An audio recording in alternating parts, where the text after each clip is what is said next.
Ito nga mga guys, bigay to sa akin ng aking ka-classmate. Tapos, bali 30 lahat to. So, 25 na lang natira kasi binigay ko kay pinsan kong bulinggit. Ang pangalan bibigay. So, ayan na, nilinis ko na yan. May iga, ayan o, isa. Ayan, malinis o. Dalawa. O, diba? Ang cute, may mga maliliit pa.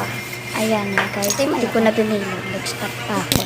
30 lahat to, pero binigay ko na binilang yan. So, ayan, basta malinis lahat dyan na 25 na lang natira. Ayan, ang gaganda. O, diba? Ayan ang cute niya, nung tingnan mo. Diba? Parang may nakatira talaga.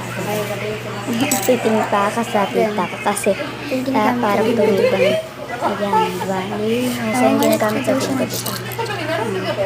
24 na lang natira sa kasulang yung dami ko binigay sa pinsang ko. Diba? Nalinis. Uy, nainis ito. Ang problema pagdating sige na. Ang problema ka na yan. Ang cute diba? Ang cute ka talaga. Ang dalawa. Ayan pa, ang cute.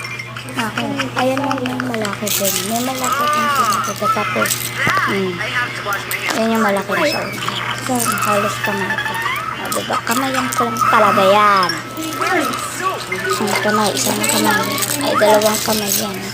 Dalawang kamay. Nalinis ko na ito. Dalawang kamay talaga. Dalawa. So, yung stop ko kasi nakita mo tumutunong. O yan, bye-bye! Sabay sa next vlog. Peace!